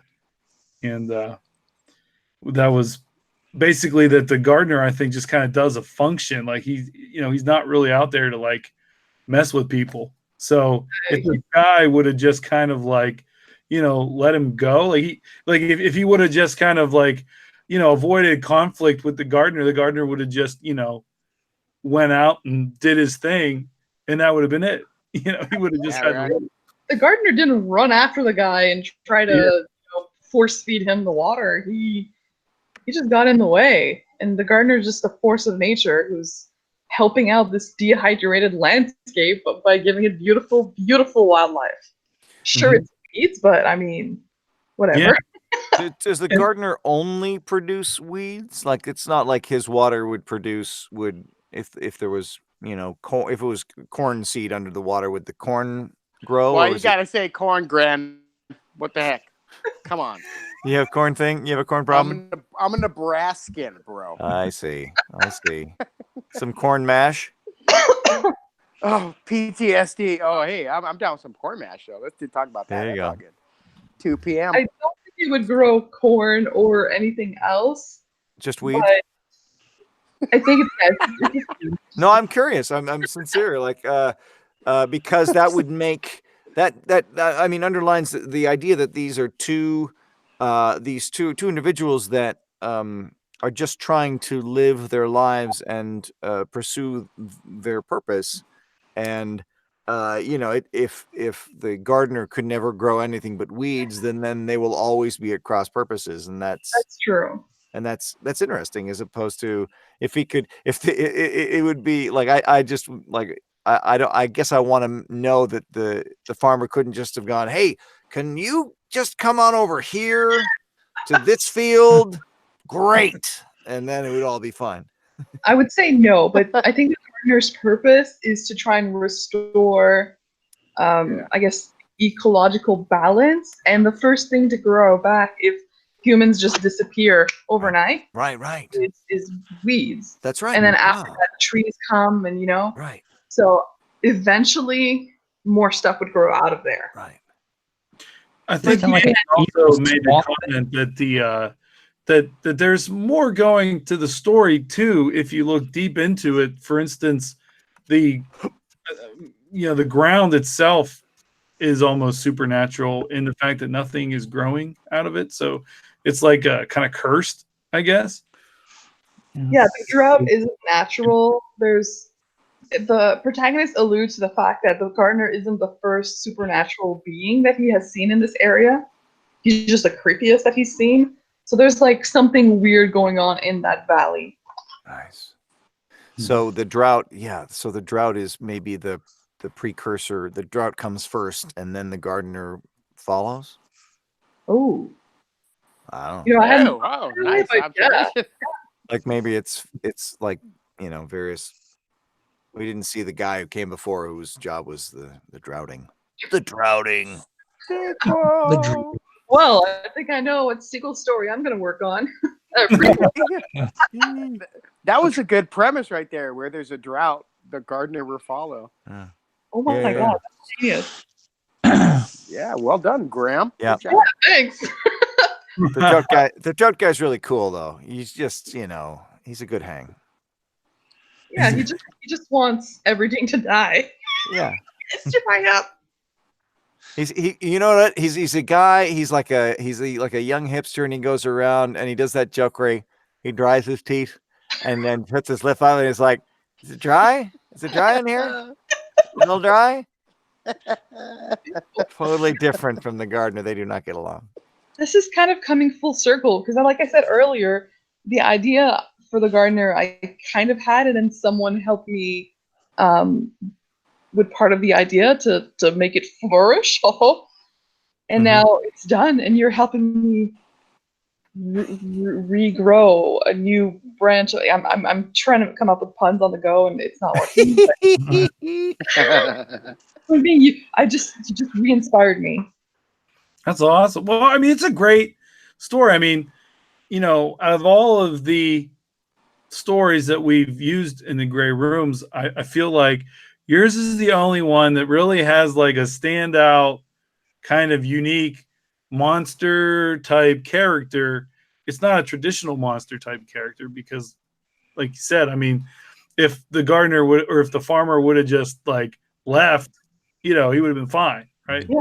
But but it's still like compared to like everything else that was out there, it was definitely more of a kind of a traditional type monster story, but it had a different spin on it.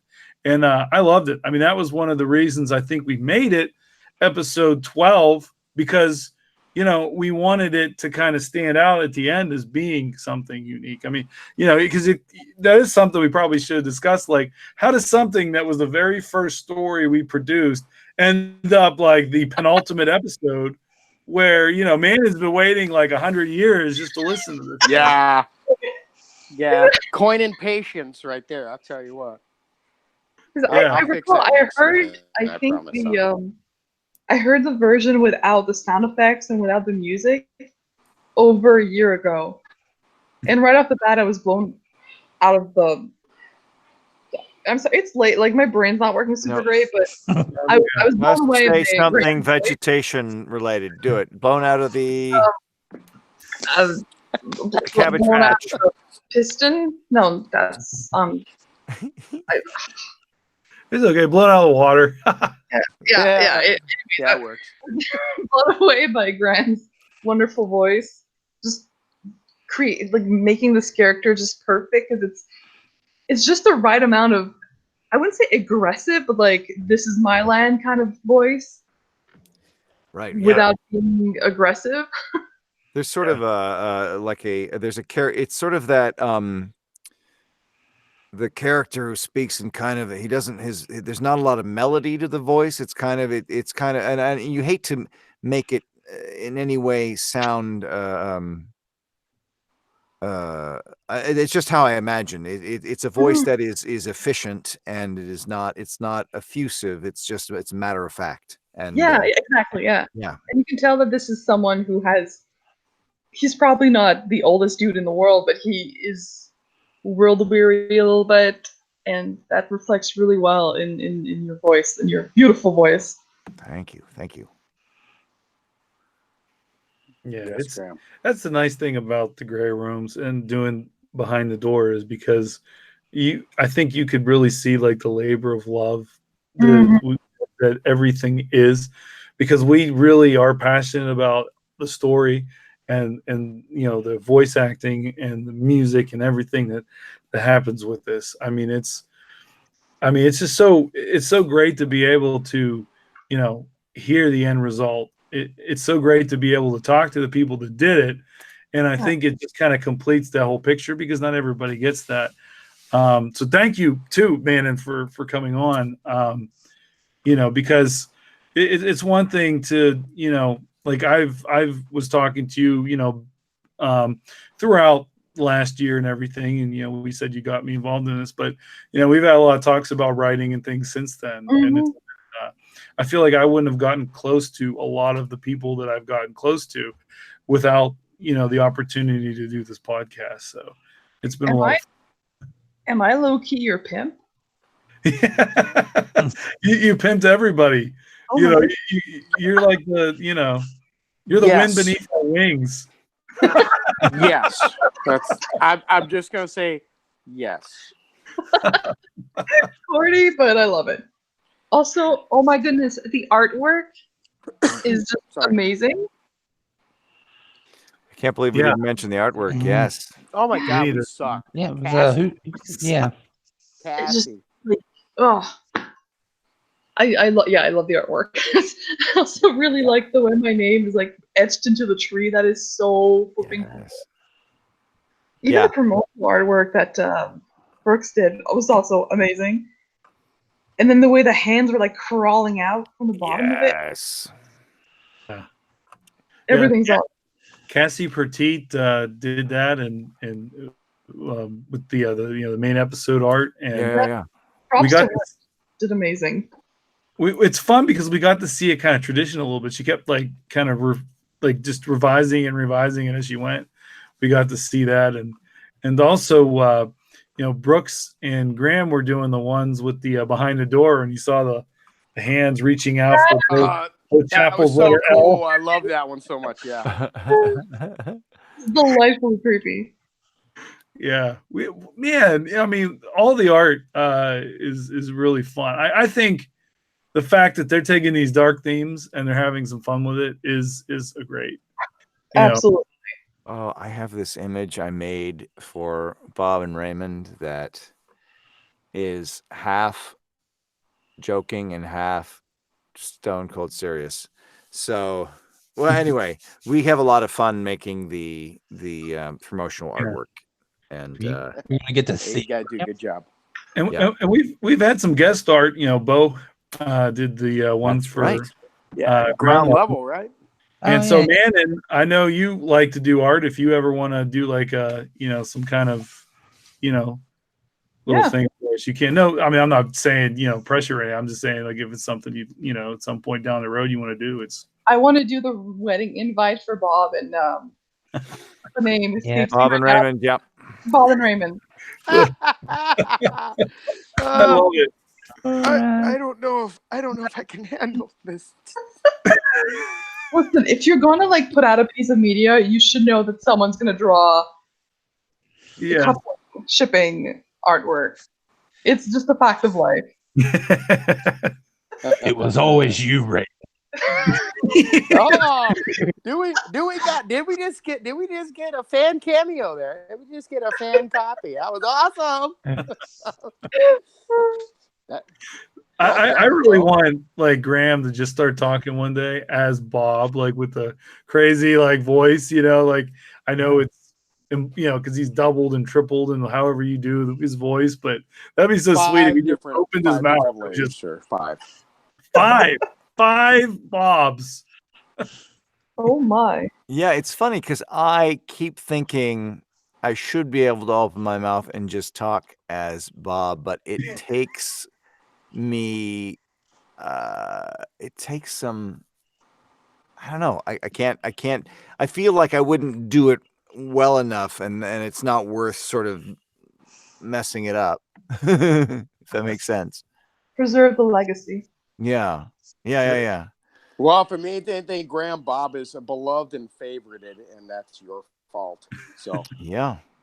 By Yeah. the way, Well, Jason, you got a nice haircut there. no, I didn't get that today, brother. I got that a while ago. Well, I haven't seen you. Yeah, since I got rid of my winter time because I realized I was looking like, just one step closer to homeless. I can't grow an awesome beard like Bo did. My stuff just looks straight up. Like I was walking around to the stray cats in the neighborhood, just pulling stuff off and sticking it on my face and spots. It's pretty terrible.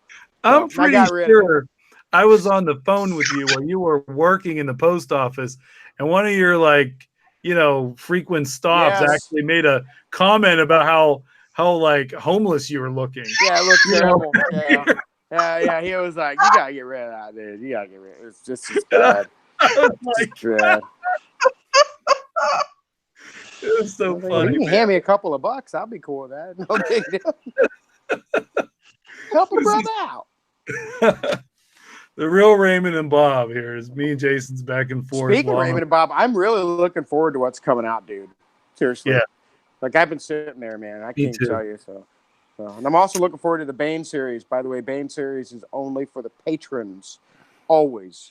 So if you want to experience that, which hasn't There's a come out yet. question. Is there It any will. chance some of these first-time authors might end up on Bane if they submit Sure. stories? Why the heck So, not?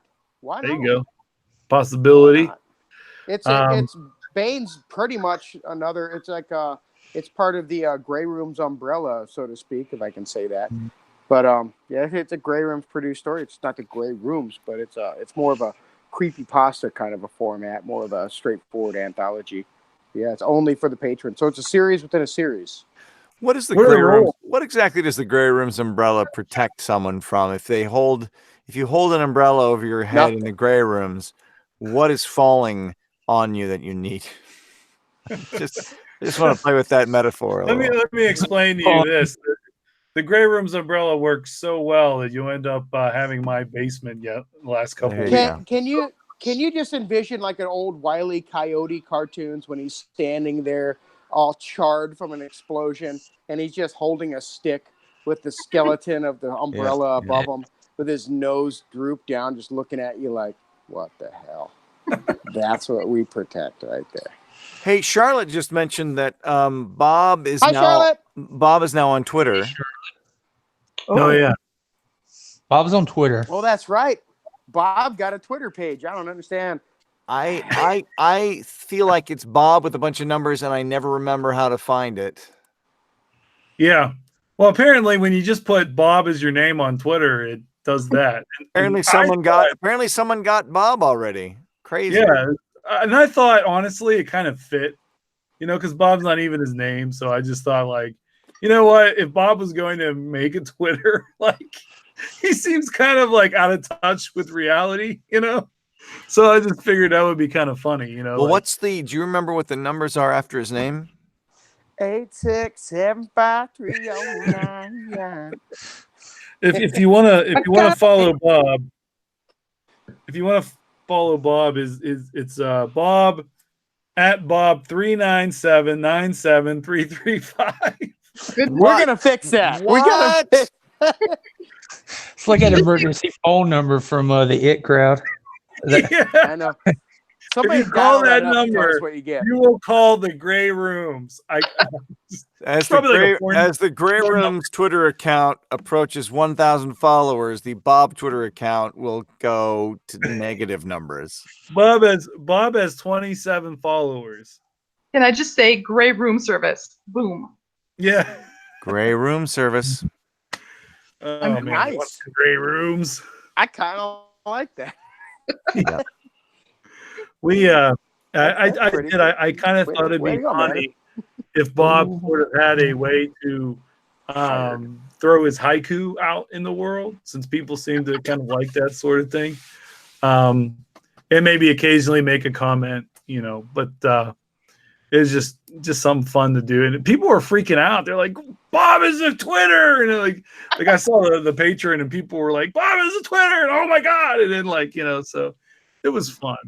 People really like Bob. So that is a test. I just don't know how to find him. And you just gave me the number and I still don't know how to find him. So as Allison said in the chat room, Bob, you don't find Bob, Bob finds you. So yeah.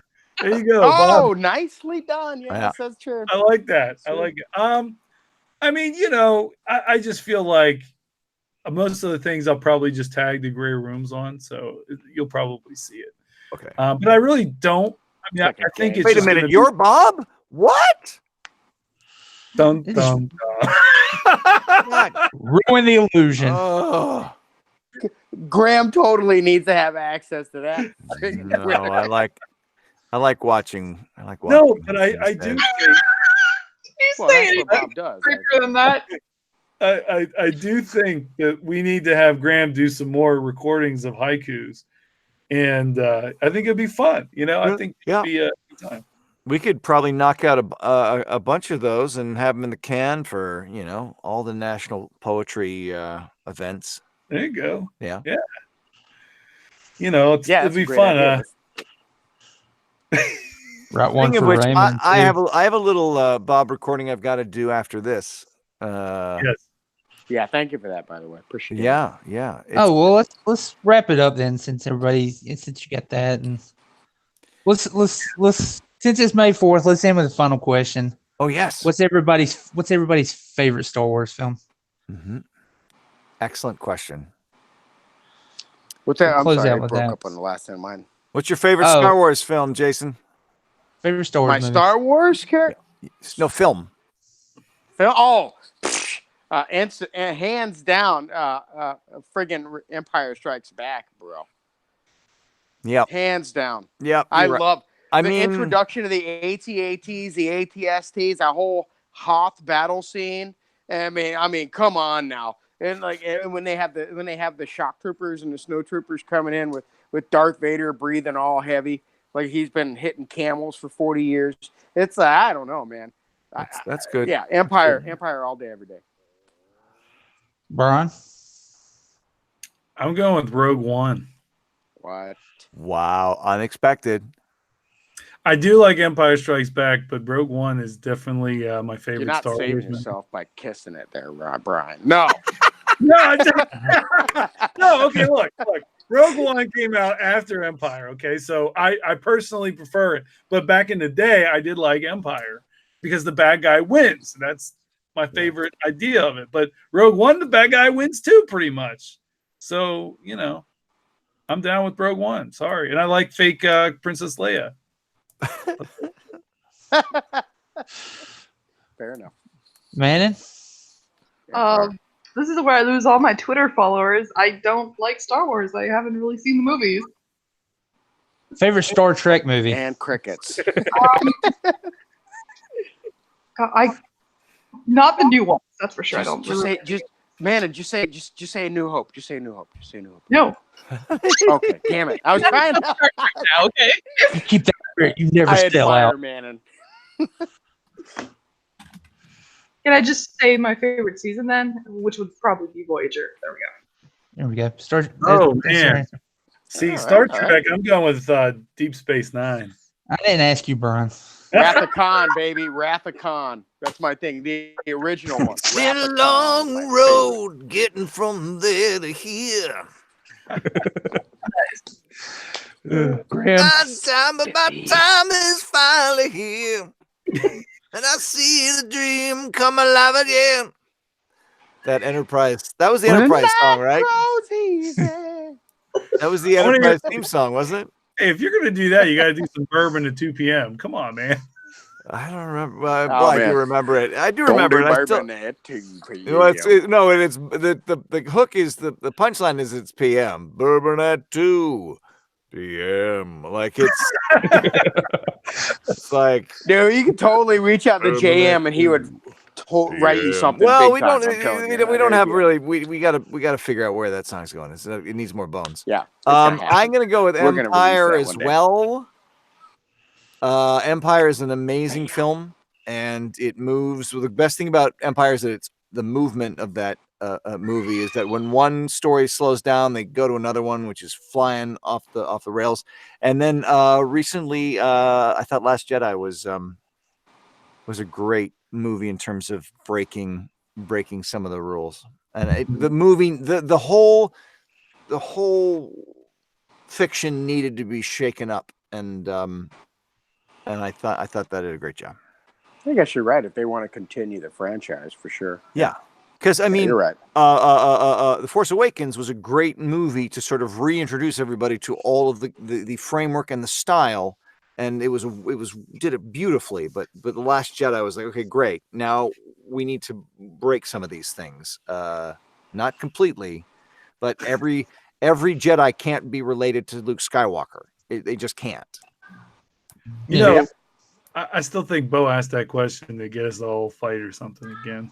Like this was up to no good. You blame me, but it's what really about you, Bo? I feel like I should have went first because mine's Empire too. Yeah. Although I grew up loving Return of the Jedi, that was the one I watched the most. My son loves it. I mean, the kids love it for the Ewoks. Yeah. Anybody watch the Harmy's Despecialized? Despecialized? For me, man. Do you guys the Harmy's Despecialized versions? Like, have you gone down that rabbit hole? Oh, I've seen like bits and pieces. I know what you're talking about. Right. I've also Anyway, we won't go there. It's late, and we yes, Empire. So I remember. I remember the old series. Anybody remember the old series in the '80s with the little girl and the Ewok? I can't remember the name of it. It was like a television series, Star Wars series. Had the little girl. The Endor series. She was just like an Endor. Is that it? I remember that. I was into that for a minute, but it like lasted one season. I don't remember that. Yeah. Anyway, not as good as Empire. Sorry. We could talk Ewoks all night. There was that movie Ewoks: The Battle for Endor, and that was the girl in it. It was like a movie. Little blonde girl, like curly hair. She had like at the time everybody in the '80s was wearing like the twisted sweatband on her head. I was kidding. Everybody was Olivia Newton-John. I don't know why. Let's get physical. Thanks, bro. I was right there, Bo.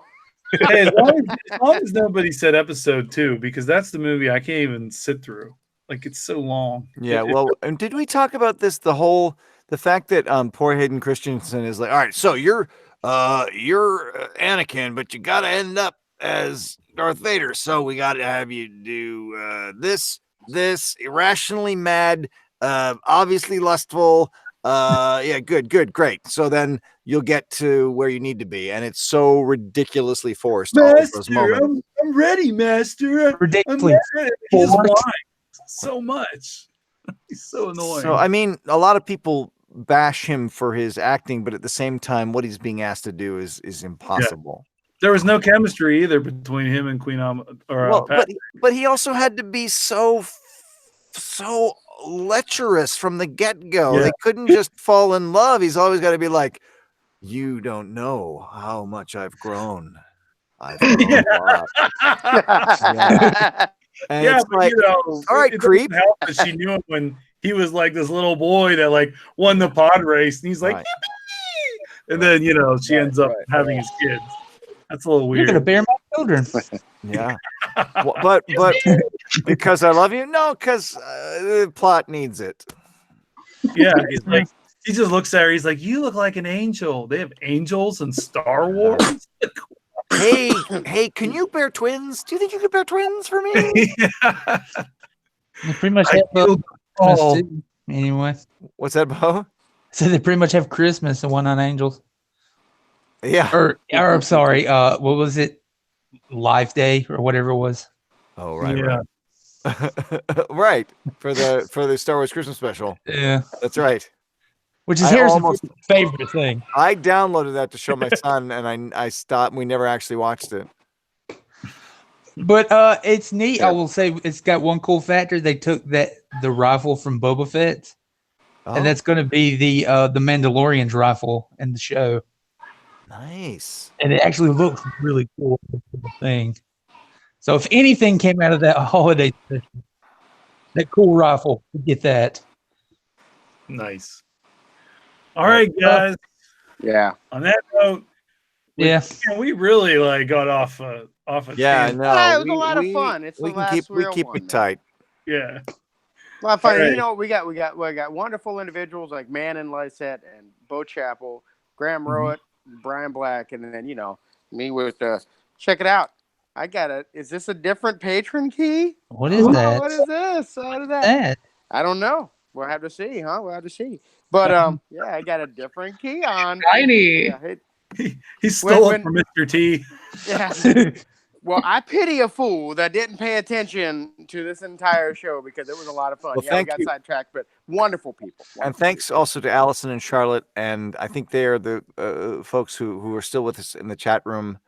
Thank you. We also had visits from Dustin and Brooks, and that's always nice to have people come and watch. Absolutely. Allison and Brooks were fighting for Manen for a little bit there. Manen was called the Infinity Gauntlet at one point. The chat room was really interesting. Don't you snap those fingers. Girl. Oh, God. That would be amazing. All done. Just like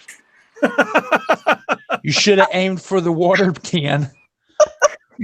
Allison is like low-key my wife, so hi, Allison. All right. Last thing, Graham, I know you are celebrating some stuff. Copperheart's been cranking out some episodes there. Copperheart, Copperheart. I love to promote the shows that are well done, but are still sort of we really benefited, and I don't know if you agree, but we had wonderful shout outs from the No Sleep podcast, which helped absolutely tremendously bring the audience that we wanted.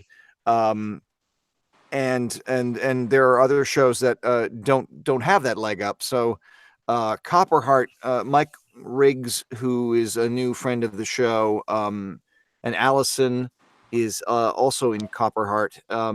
That you should check that out. It's folks in a underground bunker working through waiting on a nuclear winter, but there's also some other sci-fi hijinks going on, which is kind of awesome. And another one is called Among the Stars and Bones, which is about a group of scientists who it's xenoarchaeology.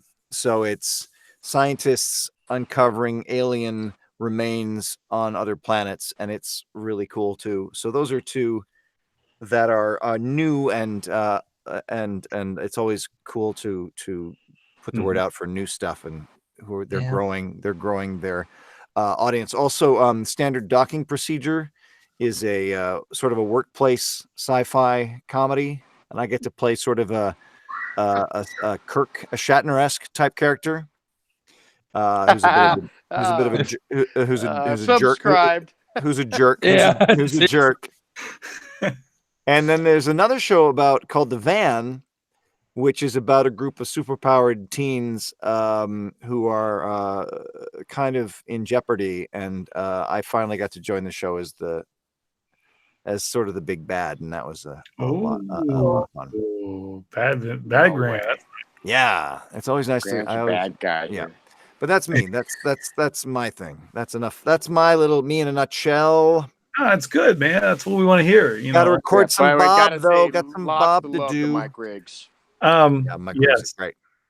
And you guys, all you should know about Copperheart is that he's releasing an episode every week.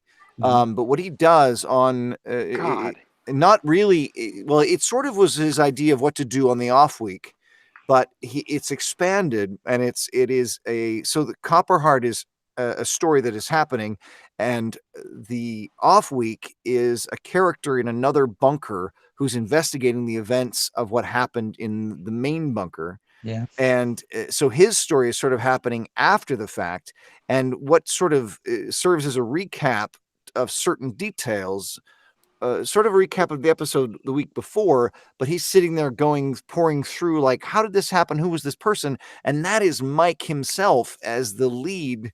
And he's so good. He's such a natural. He's just so great to listen to. And he of course is in the intro, the Bob Raymond intro scene for The Gardener. He is one of the dinner companions. So Mike. Yeah. Yeah. With Holly. We didn't change the name much. And Yeah. Holly Linden was Aaron, and she did a great job. And all of these people are in the finale. Yeah, exactly. That's a good way to wrap it up. All these wonderful people are going to be in the finale, And let's go with Bo. Bo, I know including Charlotte. Yeah, it's Charlotte too. Everybody, everybody's in this. It's great. I'm in it. Everybody is. It's crazy. I'm not at all. Yeah, shut up. We're gonna hear you so much. It's not even funny. We got 2 hours of you. But Bo, what are you working on? What kind of things are coming up for you? I know you guys had wrapped up the Geek-Men, the Masters of the Thundernerds. Oh, yeah. Real quick, we just wrapped up Geek-Men. You can catch up on that. You were a guest, and Graham was our season finale. Those 2 episodes are just, I love them to death. Those were great episodes. Definitely check out become a patron. Check out those other ones because we got like a whole other bonus episode out of Graham. So it was extra bacon. Blackmail. Holy cow! Yeah. Yours is just all blackmail. He was a brave man. We just wrapped up the Appalachian Horror for A Photic Realm, that anthology that I edited. It's coming out May 15th, but A Photic Realm has just started a Patreon, and for $1 at the bottom tier, you can go ahead and read it now. And that's awesome.